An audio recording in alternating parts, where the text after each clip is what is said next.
Moms kitchen আপনাদেরকে স্বাগত। কাছে এবং দূরে, দেশ এবং দেশের বাইরে আমার ভিডিওটা যে যেখান থেকে দেখছেন আপনাদের কাছে আমার অনেক অনেক ভালোবাসা দোয়া রইল। আশা করি আপনারা ভালো আছেন। আজ আমি আপনাদের সঙ্গে শেয়ার করব আমি বাড়িতে যেভাবে বানাই ওটাই আজকে আপনাদের সঙ্গে শেয়ার করব।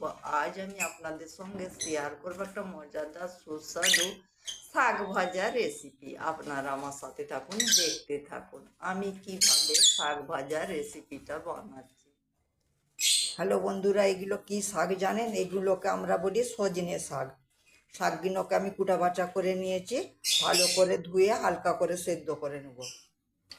শাকগুলো আমি পানি দিয়ে কুকারের মধ্যে একটা সিটি দিয়ে নেব।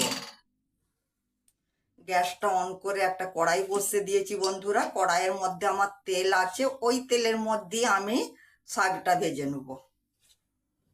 এখানে হচ্ছে আমার পেঁয়াজ কুচি, রসুন কুচি, রসুন থেতো করা আর লঙ্কা। আমি পেঁয়াজ আর লঙ্কাটা দিয়ে দিলাম প্রথমে।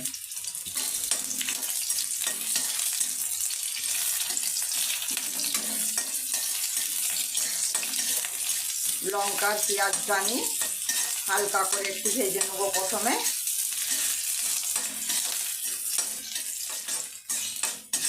লঙ্কা আর পেঁয়াজ আমি হালকা করে ভেজে নিয়েছি। এখানে আমি রসুন কুচি রেখেছিলাম, রসুন কুচিটা দিয়ে দিলাম। খুব বেশি দিবার দরকার নেই, একদম অল্প অল্প তেল, লঙ্কা পেঁয়াজ একদমই কম দিতে হবে বন্ধুরা। কারণ কম দিলে পরে সজনে শাকের যে গুণটা আমাদের শরীরের জন্য উপকার হবে। হ্যাঁ, খুব বেশি তেল দিলে পুরি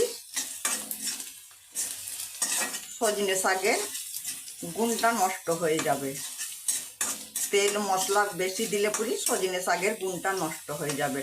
যত কম দিবেন সজনে শাকের গুণটা ভালো থাকবে।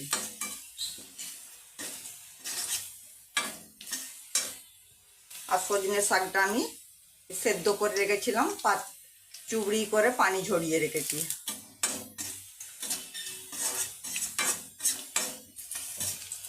আপনারাও বাড়িতে এইভাবে সজনে শাক ভাজি করে নেবেন, খেতেও ভালো লাগে বন্ধুরা, আর স্বাস্থ্যের জন্য খুবই উপকার।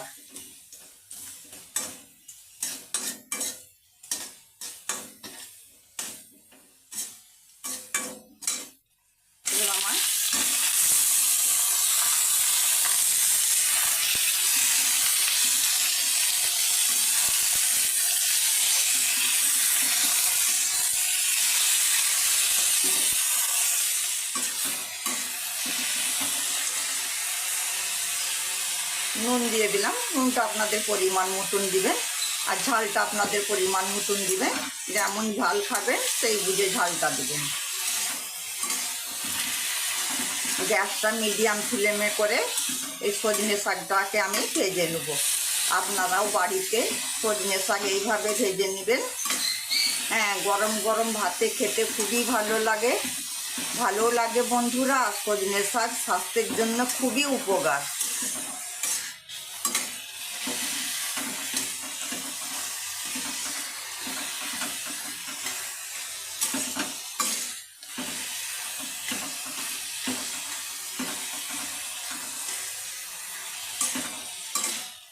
আর আমার ভিডিওটা যদি আপনাদেরকে ভালো লেগে থাকে বন্ধুরা, প্লিজ আমাকে লাইক কমেন্ট শেয়ার করবেন।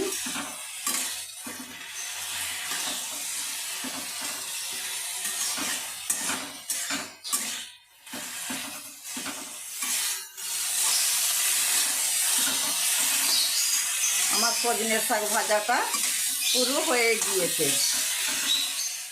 আমার ভিডিওটা যদি আপনাদেরকে ভালো লেগে থাকে প্লিজ বন্ধুরা আমাকে লাইক কমেন্ট শেয়ার করবেন, আর আমার চ্যানেলটা আপনারা সাবস্ক্রাইব করে দিবেন। তাতে আমার নতুন নতুন রেসিপিগুলো সহজেই আপনাদের কাছে পৌঁছে যাবে। আর আপনাদের কাছে আমার অনেক অনেক ভালোবাসা দোয়া রইল। আপনারা ভালো থাকবেন, সুস্থ থাকবেন। আল্লাহ হাফেজ।